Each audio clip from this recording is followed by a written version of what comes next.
화면을 보고 교독하여 읽겠습니다. 제가 먼저 시작하겠습니다. 그 후에 주께서 따로 70인을 세우사 친히 가시려는 각 동네와 각 지역으로 둘씩 앞서 보내시며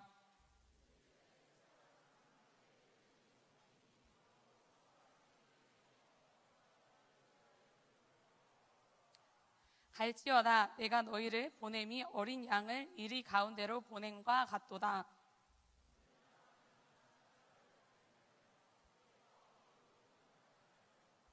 어느 집에 들어가든지 먼저 말하되 이 집이 평안할지어다 하라.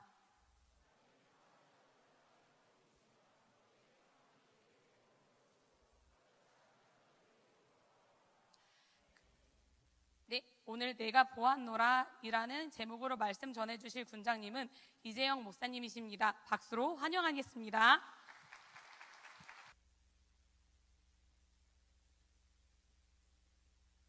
기도할까요? 하나님 감사합니다. 자격 없는 죄인이 하나님의 말씀을 전합니다. 하나님의 그 마음과 그 뜻이 펼쳐질 수 있도록 주여 역사하여 주시고 대언할 때에 아멘으로 반응하게 하여 주시며 우리의 삶을 돌아보고 성령님의 음성에 귀 기울일 수 있도록 하나님 함께하여 주시옵소서. 감사합니다. 예수님 이름으로 기도합니다. 아멘. 반갑습니다. 오늘 홀세 가운데 하나님의 은혜 말씀에 반응하면서 그 은혜가 충만하시기를 간절히 축복합니다. 예수님에게는 12명의 제자가 있어요. 그 12명의 제자라고 이야기하면 베드로를 시작으로 요한, 야고보 이렇게 12명을 이야기하는데 성경에서 보면 12명의 제자 이외에도 많은 무리가 있었다라고 말씀합니다. 오늘 본문은 그 많은 무리 중에 70명의 따로 세운 사람들을 파송하시는 장면이 오늘 본문이에요. 근데 분명한 것은 제자들에게 특징이 있습니다. 제자들의 특징은 무엇입니까? 예수님을 따르기로 한 사람들입니다. 누가복음 9장 후반부에 보면 여러 가지 이유 때문에 예수님을 따르지 못하는 사람들을 보여줘요. 먼저 부르심을 입은 사람들, 그리고 내가 자발적으로 예수님을 따라가겠다고 말했던 그 사람들, 이 많은 사람들이 현실적인 문제 때문에 걸려서 넘어졌습니다. 예수님께서 머리 둘 곳조차 없으신 처지인 것 때문에 따르지 못한 사람들도 있었어요. 또한 아버지를 장사하게 해달라고 허락해달라고 말하는 사람도 있습니다. 이 말은 아버지가 돌아가실 때까지 아버지 돌본 다음에 내가 주님을 따라가겠습니다, 이렇게 말하는 거예요. 오늘 9장 60절 보니까 이렇게 말씀합니다. 이르시되 죽은 자들로 자기의 죽은 자들을 장사하게 하고 너는 가서 하나님의 나라를 전파하라 하시고, 너는 가서 하나님의 나라를 전파하라. 이 분명한 명령, 굉장히 심플한 명령이지 않습니까? 이 분명한 명령이 있는데 이 육신의 생각, 이 세상의 정욕과 내 삶에 대한 안위, 이런 것들이 결국 가로막는 거예요. 그래서 62절에 어떻게 말씀합니까? 함께 읽어볼까요? 시작. 예수께서 이르시되 손에 쟁기를 잡고 뒤를 돌아보는 자는 하나님의 나라에 합당하지 아니하니라 하시니라. 하나님의 나라에 합당한 사람은 결국 그 쟁기를 손에 가지고 앞으로 나가는 사람입니다. 아마 이 청년들 중에서 조금 젊은 청년들은 아마 이런 경험이 없을 것 같은데 나이가 조금 있으신 분들은 아실 것 같아요. 예전에 그 초등학교나 중학교 때 운동장에 선을 그을 때 그 이렇게 쭉 밀고 가면 하얀 밀가루 같은 게 이렇게 나오는 게 있었어요. 그 밀가루인지 분필가루인지 하여튼 모르겠는데 쭉 밀고 가면 이 하얀 게 떨어져요. 그런 거 해보신 분 계십니까? 아니면 보셨던 분? 그 이렇게 노하우가 있는데 어쨌든 그거를 잘 하려면 뒤를 돌아보면 안 돼요. 앞으로 그냥 내가 가야 할 그 길만 바라보고 계속 가는 겁니다. 이게 뒤를 돌아보는 순간 선이 이제 막 난리가 나는 거예요. 근데 이 운동장에서 이런 밀가루, 제가 그 기계 이름을 정확하게 몰라서 하여튼 그 밀가루 나오는 기계 말고도 저희가 이제 초등학교 때나 이렇게 저학년 때 보통 그 친구들끼리 놀 때 선을 뭘로 긋습니까? 운동화로 있잖아요. 아, 저만 그렇게 놀았습니까? 운동화 이렇게 해가지고 뭐 이렇게 가잖아요. 그 집에 와서 엄마한테 나중에 혼나고. 근데 이거 그을 때도 똑같이 법칙이 있어요. 어디만 보고 갑니까? 끝부분만 보고 가는 거예요. 주전자도 마찬가지고 뭐 이렇게 물 하는 것도 마찬가지고. 근데 이 짧으면 상관없는데 좀 길면 의심이 들어요. 이 내가 잘 가고 있는지. 그래서 자꾸 이렇게 뒤돌아보는 순간 어떻게 됩니까? 이 선이 삐뚤삐뚤해지는 거예요. 제가 예전에 그 군대를 전역하고 나서 아르바이트를 조금 잠깐 한 적이 있습니다. 근데 아르바이트를 여러 가지를 진짜 제가 많이 해봤는데 그 중에 극강 난이도 중에 하나가 뭐냐면 농사예요, 농사. 제가 아는 분이 논농사를 짓는데 저한테 하루 도와달라 그러더라고요. 그래서 제가 이제 하루 도우러 갔는데 제가 이제 그 막노동을 이제 아르바이트 때 많이 했었거든요. 막노동에 가면 너나 나나 다 뽑아가려고 그랬어요. 왜 그러냐면 누가 봐도 뽑고 싶게 생기지 않았습니까? 누가 봐도 2명 이상 분 하게 생기지 않았습니까? 근데 저는 하고 나면 안 아픈 거예요. 제 친구들은 막 파스 바르고 그랬는데 안 아프더라고요. 그래서 막 연속으로 막 2주씩 나가고 이랬는데 농사는 안 되겠더라고요. 농사하다가 진짜 예수님 만날 뻔했어요. 농사를 하는데 끝이 없는 거예요. 끝이 없어요. 그래서 이제 예를 들어서 이쪽에서 저쪽까지 모내기 이제 모판을 심어야 되는데 다 심고 나면 다시 리셋이 되는 거예요. 다 심고 나면 다시 리셋이 되고 그래서 계속 드는 생각이 뭐냐면 계속 이렇게 뒤를 돌아보게 되는 거예요. 얼만큼 왔지? 얼만큼 왔지? 근데 마치 이 손에 쟁기를 잡고 뒤돌아보는 사람이 그런 것 같아요. 안 하고 싶은데 앞으로 가기는 가야 되는데 계속 안 하고 싶은 마음. 이 하나님 나라에 합당하지 못하다, 원어적 표현으로 하면 유용하지 못한 사람입니다. 쓸 수가 없는 사람이에요. 예수님께서는 이런 사람들을 다 부르신 게 아니에요. 수많은 사람들이 예수님을 따라가지 않습니까? 성경에서는 그들을 군중이라고 표현합니다. 성경의 표현대로 이야기하면 수만 명이 예수님을 따라가다가 짓밟히는 사람이 나왔을 정도라고 이야기합니다. 가늠이 안 될 정도의 구름 같은 사람들이 예수님을 늘 쫓아다녔어요. 그런데 결국 예수님을 따르는 사람, 조금 더 정확한 표현으로 하면 정확한 기준 안에서 따라가는 사람은 많지 않습니다. 어떤 기준인지 오늘 말씀에서 조금 더 정확하게 살펴보기를 원하는데요. 9장을 보면 예수님은 예루살렘으로 올라가시기로 결심하셨습니다. 마지막 때를 준비하시는 거죠. 9장 51절 읽어봅니다. 시작. 예수께서 승천하실 기약이 차감해 예루살렘을 향하여 올라가기로 굳게 결심하시고, 마지막 때가 다가오시는 걸 보고 예루살렘으로 이제 올라가기로 마음을 먹으셨어요. 그런데 9장 이후로부터 예수님의 행보에 특이한 점이 있습니다. 제가 말씀을 쭉 나열해봤는데 한번 볼게요. 9장 53절에 보니까 예수께서 예루살렘을 향하여 가시기 때문에 그들이 받아들이지 아니하는지라. 13장 22절 예수께서 각 성, 각 마을로 다니사 가르치시며 예루살렘으로 여행하시더니. 17장 11절 예수께서 예루살렘으로 가실 때 사마리아와 갈릴리 사이로 지나가시다가. 18장 31절 예수께서 12제자를 데리시고 이르시되 보라 우리가 예루살렘으로 올라가노니. 19장 28절 예수께서 이 말씀을 하시고 예루살렘을 향하여 앞서서 가시더라. 이 9장 이후에 계속해서 예수님의 행보, 예수님의 걸음마다 예루살렘을 향하여 가시더라, 여행하시더라, 올라가시더라라는 표현이 계속 나오는 거예요. 누가는, 오늘 이 누가복음을 쓴 저자 누가는 의도적으로 이 예수님의 행보를 한 표현을 가지고 계속 강조하면서 기록하고 있습니다.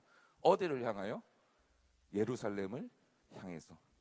승천하실 시간이 다가오는 것을 강조하시는 것입니다. 예수님의 죽으심의 시간이 멀지 않았고 예수님께서는 그 죽으심을 향하여서 가고 계신다는 것을 말하고 있습니다. 그래서 계속 예루살렘을 향하여 예수님께서 가신다라고 누가는 기록하고 있습니다. 의도적인 거예요. 무슨 의도가 있습니까? 예수님의 십자가에서 죽으심을 통한 복음의 완성. 복음의 완성. 그런데 이 말씀이 기록된 9장 말미에서 이 예수님께서 예루살렘으로 가시겠다라는 이 말이 계속 반복되는 첫 시작에 9장 말미에서 딱 10장으로 넘어오는 순간 한 절을 기록하는데 10장 1절. 그 후에 주께서 따로 70인을 세우사 친히 가시려는 각 동네와 각 지역으로 둘씩 앞서 보내셨다. 이 승천의 기약이 차고 결심이 서신 후에 70명을 파송하셨어요. 2명씩 각 동네와 마을로 보내셨습니다. 그런데 보내신 기준이 있어요. 무슨 기준이냐면 말씀의 주의 깊게 보니까 친히 가시려는 곳에 앞서 보내셨습니다. 저희가 금방 살펴봤던 것처럼 친히 가시려는 곳 어디죠? 문자적으로 예루살렘이죠. 그런데 의미상으로는 어디입니까? 복음이 완성되는 십자가를 향한 길인 것입니다. 예수님은 십자가에서 어떤 일을 본인이 하셔야 되는지 분명히 아셨고 그 때를 아셨어요. 그렇기 때문에 예루살렘으로 계속 가고 계신 거예요. 17장에도 18장에도 70명의 제자들도 부르실 때에 친히 가시려는 그곳으로 보내셨습니다. 근데 이 보내시는 길에 염려스러운 것을 이 마음에 걱정이 되잖아요. 사랑하는 제자들인데. 그래서 3절과 같이 표현하세요. 갈지어다 내가 너희를 보냄이 어린 양을 이리 가운데로 보냄과 같도다. 이리 가운데로 보내는 것과 같도다. 이 사랑하는 사람을 어려운 곳으로 보내는 게 정말 쉽지 않습니다. 정말 쉽지 않아요. 내가 사랑한다면 차라리 내가 아프고 말지 아픈 것을 보는 것이 쉽지 않아요. 어려운 일이 있으면 내가 하지.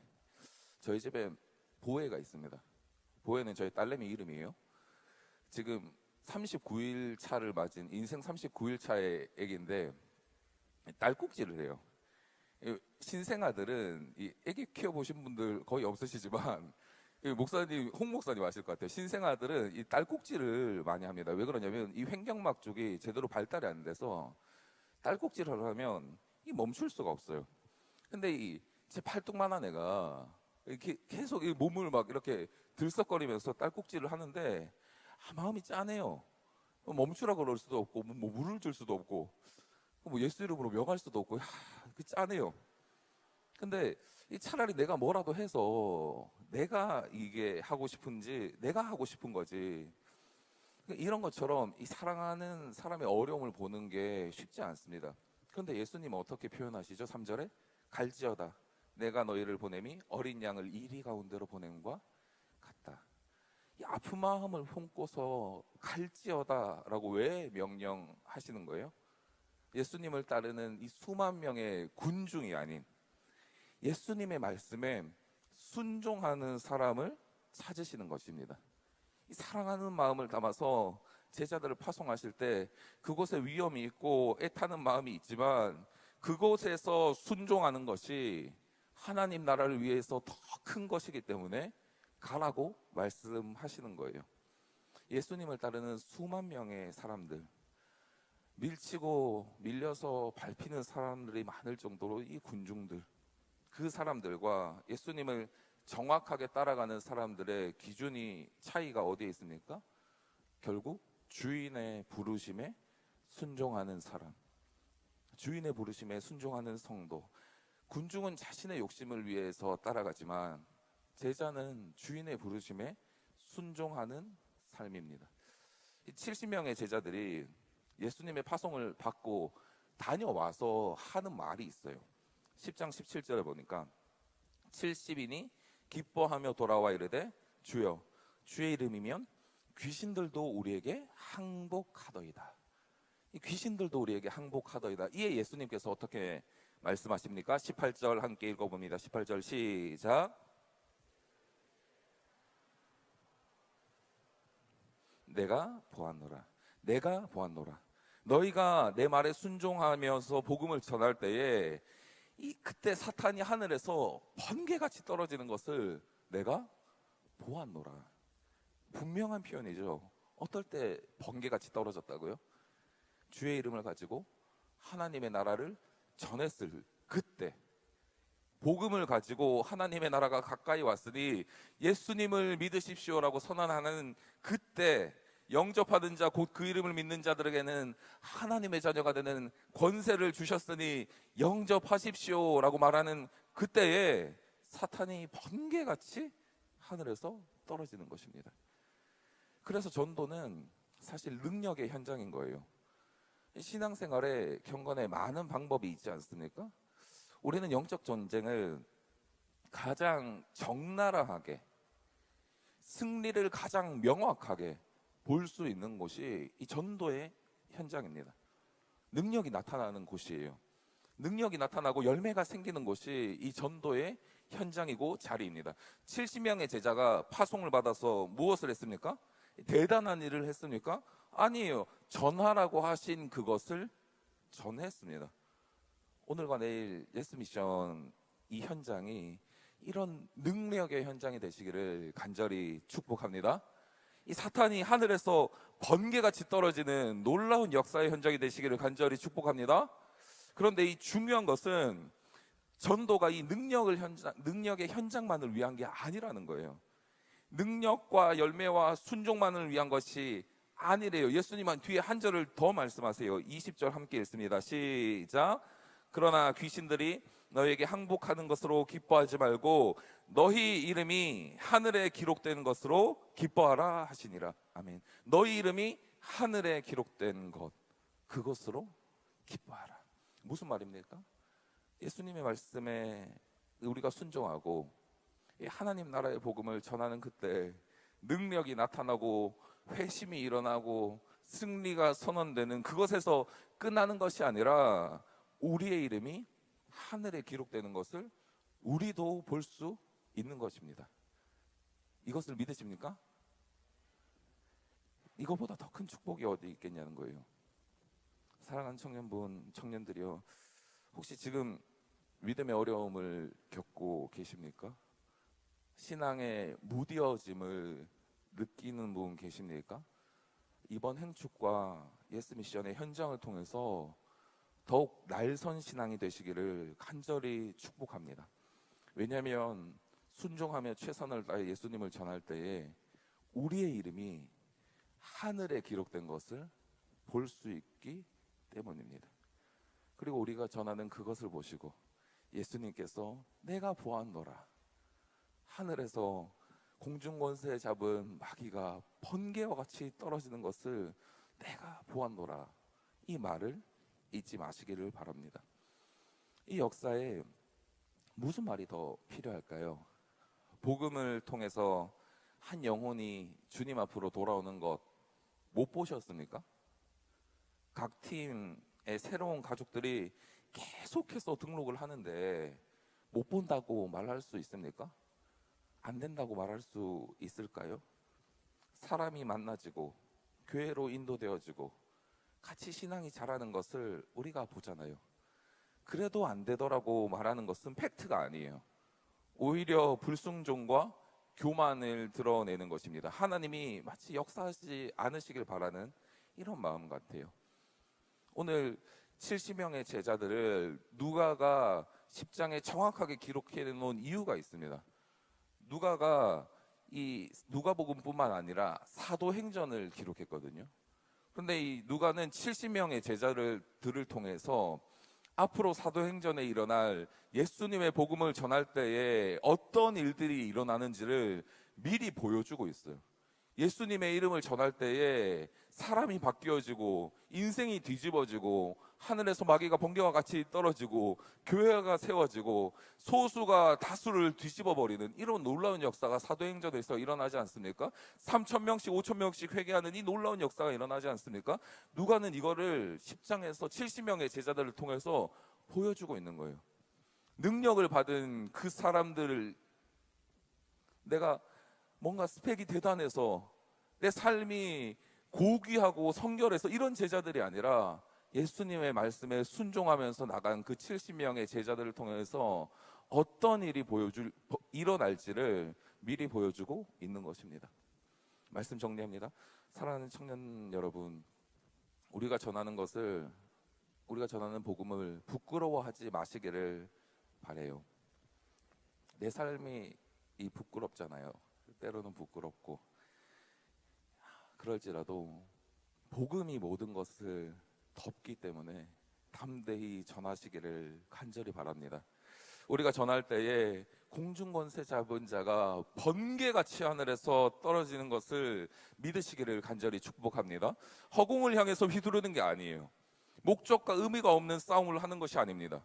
분명한 역사가 일어나고 능력이 드러나는 현장에 내가 있는지, 그리고 하늘에 내 이름이 기록되어 있는지, 이번 예스 미션과 행축을 통해서 그것들을 경험하시기를 간절히 축복합니다.